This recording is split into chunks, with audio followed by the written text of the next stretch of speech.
upacara labuhan tidak di 3 titik, nanti ditambah 1 titik. Nah, ialah Parangkusumo, Merapi, Lawu, Delepeh. Yogyakarta sebagai daerah istimewa sekaligus tujuan wisata selalu menyuguhkan hal-hal menarik untuk ditelisik. Bukan hanya tentang keragaman wisata alamnya, keberadaan Keraton Yogyakarta sebagai salah satu pusat kearifan budaya Jawa menciptakan kesan yang sangat berbeda. Setiap tahunnya, Keraton Yogyakarta rutin menyelenggarakan upacara adat budaya. Beberapa upacara diselenggarakan secara terbuka dan dapat disaksikan oleh masyarakat. Salah satunya adalah upacara labuhan.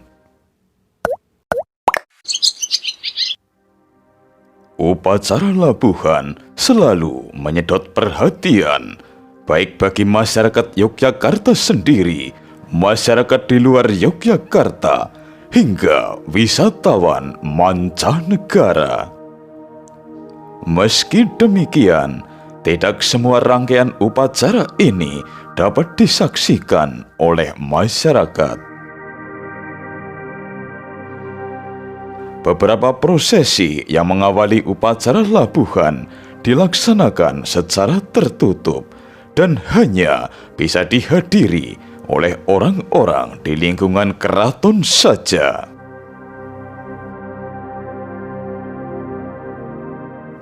Labuhan merupakan puncak acara Tinggalan Jumenengan Dalem atau peringatan ulang tahun penobatan tahta Sang Sultan. Sebagai tradisi, Sultan akan menanggalkan atau melabuh benda-benda pribadinya ke beberapa tempat yang dianggap memiliki keterikatan dengan Keraton Yogyakarta. Labuhan itu suatu upacara untuk melabuh atau melempar barang-barang tertentu di tempat-tempat tertentu. Bukan sembarang tempat, melainkan di tempat-tempat tertentu, tempat-tempat itu yang mempunyai hubungan historis dengan Keraton Mataram, dalam hal ini Keraton Yogyakarta, Kesultanan Yogyakarta, karena Kesultanan Yogyakarta itu sebagai kelanjutan dari Mataram. Tradisi ini dilakukan sebagai bentuk memayu ayuning bawono, yaitu menciptakan keseimbangan antara alam dan semua makhluk dengan cara memberi dan saling menghargai. Dilabuhnya benda-benda pribadi Sultan, simbol dari menanggalkan segala sifat-sifat buruk. Setiap tahunnya, labuhan keraton diselenggarakan di Pantai Parangkusumo, Gunung Merapi, dan Gunung Lawu. Labuhan Parangkusumo dan Labuhan Merapi inilah yang selama ini dapat disaksikan oleh masyarakat. Sedangkan Labuhan Lawu dilakukan secara tertutup karena alasan medan yang cukup berat. Pada tahun Dal dalam penanggalan Jawa yang jatuh setiap 8 tahun sekali, labuhan ini diselenggarakan secara berbeda. Jika upacara biasanya berlangsung di 3 tempat saja, pada tahun Dal, labuhan ini dilaksanakan di 4 tempat, yaitu di Dlepeh, Kahyangan, Tirtomoyo. Bahwa upacara labuhan reguler tahunan itu hanya di 3 titik. Parangkusumo pemancingan, Gunung Merapi, Gunung Melawu. Reguler. Dalam waktu-waktu tertentu, 8 tahun tertentu, tahun Dal dan tahun Wawu. Tahun Dal karena tahun istimewa dalam perhitungan tahun Jawa Islam. tahun wawu karena tahun jumenengan ngesor dalem. Sehingga di tahun-tahun dan tahun wawu upacara labuhan tidak di 3 titik, nanti ditambah 1 titik.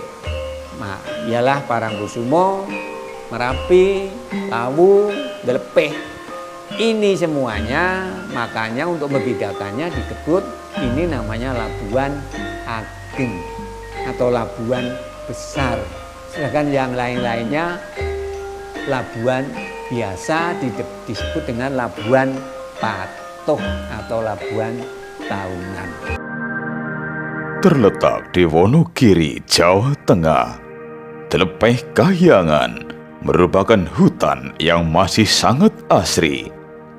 Pepohonan teduh, aliran sungai, air terjun, dan bebatuan besar begitu menggambarkan suasana masa lampau, di mana para leluhur keraton Yogyakarta berkontemplasi di tempat ini.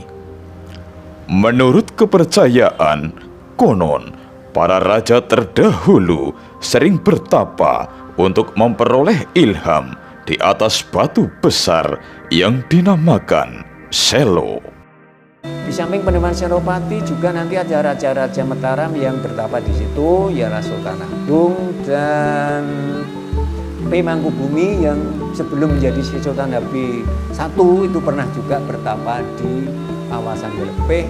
Di sana ada tempat pertapaan yang namanya Selo Betek, Selo Payung, Selo Matangkep, kemudian Selo Pesalatan.